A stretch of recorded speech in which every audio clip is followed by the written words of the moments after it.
Hello and welcome back to my channel. My name is Nicoletta and I am a weird sister. If you have one and you need another one, I am here for you. If you don't have one and you need one, I'm here for you too. So today we're continuing on with June and PTSD Awareness Month. And I'm going to kind of compress 3 topics into one for the sake of my sanity and yours, so that way we don't have a bunch of other random little videos. We have just shorter amounts of videos for this month. We talked a little bit about, stigmas and stereotypes and things like that with PTSD. What not to do with that. Don't continue on stereotyping people based on PTSD, treating it like an emotion and not a diagnosis. How to be supportive and handle triggers and issues with PTSD. Do's and don'ts with that. And mind you, through all of this, and I said it before, and I will say it again, I am not a mental health professional. I am not a clinical professional. I am just simply somebody that has PTSD with a weird sister handle that has PTSD and is just talking about this stuff. That's all I am. Nothing more, nothing less. If you think anything that I say might work for you, great. Go ahead and consult somebody that is a medical professional, clinical professional, mental health professional. I am just here talking about my lived experiences and here to help bring awareness. Nothing more, nothing less. So, on the flip side of handling our triggers and issues and the do's and don'ts with that, we also have to learn how to explain your triggers and issues to people around you that you care about, that are around you, and know that you have PTSD. If you're around people and they don't know that you have PTSD, if it is safe to tell them, I would tell them. If it is not safe to tell them, I would consider maybe life or environmental adjustments if they are in close proximity to you. But explaining things to people that are safe, that are able to be emotionally and mentally mature, it's hard sometimes that even though you might have people that generally care about you and genuinely want to see the best for you with your diagnosis, it still sometimes is hard to explain your triggers and things that cause flashbacks. And that's perfectly fine, and that's perfectly normal, right? You're probably still just figuring this out, or maybe you've had it a while and it's just hard for you to explain. In either way, it's totally fine, because you know why? That's your journey, and you are enough, right? Right. So what I genuinely do to explain these things to people is I say, this is what triggers me, and this is why. And I get 1 to 2 reactions. People will tell me that they understand that, and then they usually act on showing me that they understand that, or they'll say something passive about it, not really log it or take account of it, and their actions will match. Those people on the latter don't really get to see me as much. You want to surround your circle with people that are going to support you and understand you and understand your triggers and respect that. PTSD is a real diagnosis. It is in the DSM-5. It is recognized by a lot of mental health institutions. It's a very real thing. And if someone doesn't think it's a very real thing, that usually reflects on their upbringing, ethics, or values. And with that, you have to decide now, as somebody looking out for your interests and your well-being, if that's somebody that you really want to be around. But generally, when you explain it to people that do understand and are there for you, there's really not much to say. It just simply should be, this is what happened to me, or maybe they already know. And then all you have to say is, this is what I have found works for my triggers. This is what triggers me, and this is why. Nothing more, nothing less. That's all that needs to be said. And for the people that don't understand, I wouldn't even go that far. If they've shown you that they're not taking your diagnosis seriously, and that when you do have triggers, that they're not really responsive in a supportive way,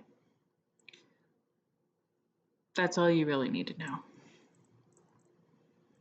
It's very simple to just say, this is what it is, this is why, and this is what we do about it. And that person may also, that supports you, that understands that, may also say, why don't we try this? Or I'm here for you, or just be there to listen.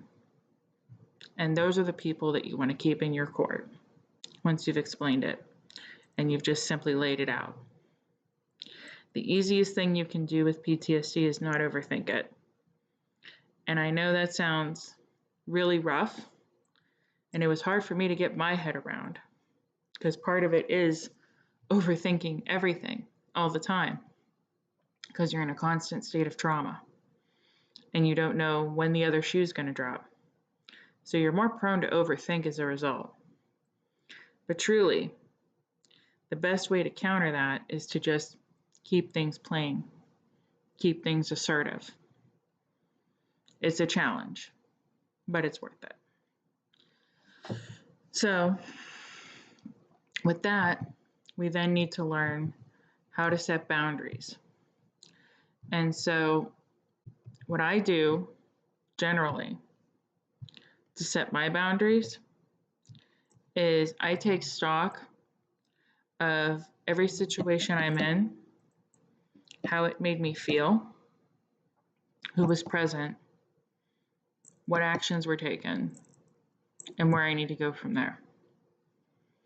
If I have a situation with my PTSD where I see myself having more flashbacks or more triggers around certain people, I set a boundary with that person and I don't engage with them as much because they're triggering my PTSD. And I want to say mental illness or well-being, but it's PTSD. That's what I have. So you have to find a way to not be around those people. Just simply set a boundary.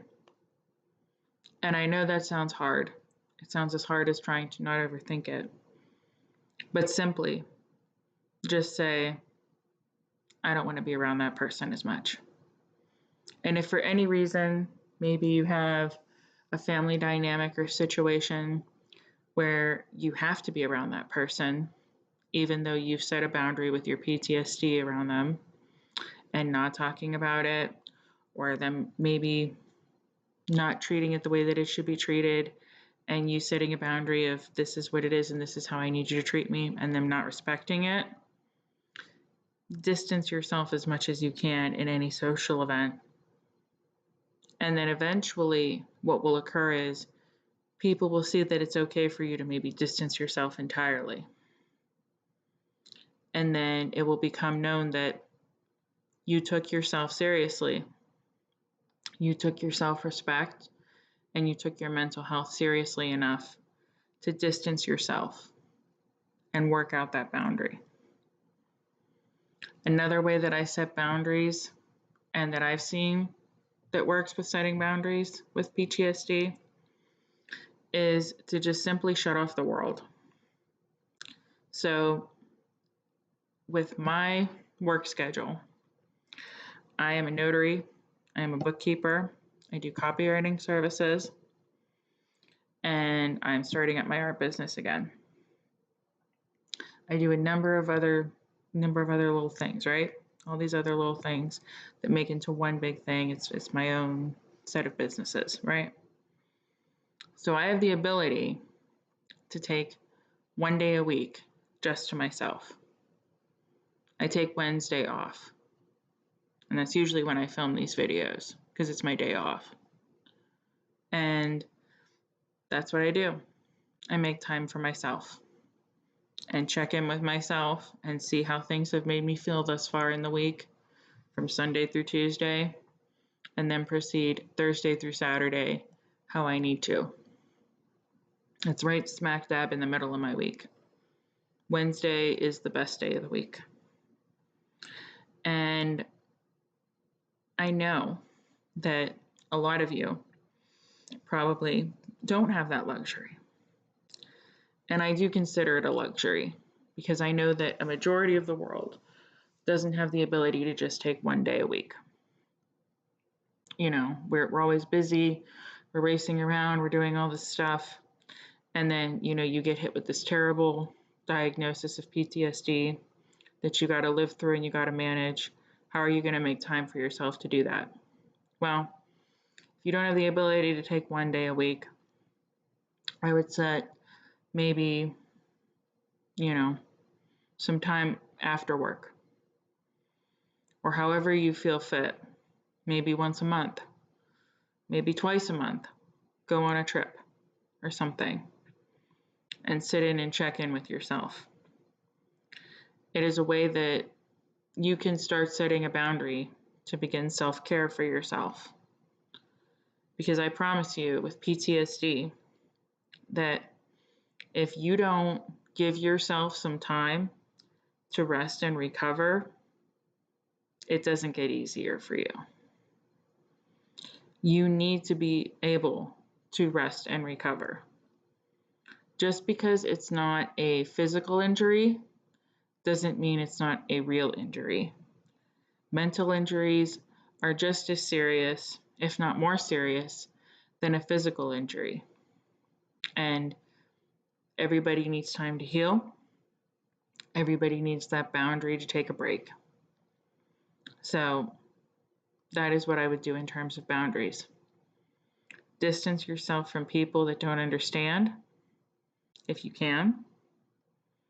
Create space for yourself to be able to understand and heal what you're going through, and take stock of the way that certain situations within your weeks or days that you had prior to your moment to rest affected you, and just go from there. It's just about creating space. Nothing more, nothing less. On the flip side of all of this,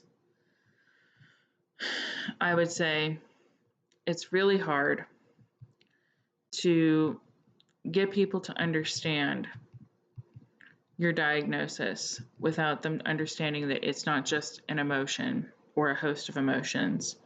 It is a set of behaviors. It is a set of thinking. It is a set of understanding how the world works and your place in it.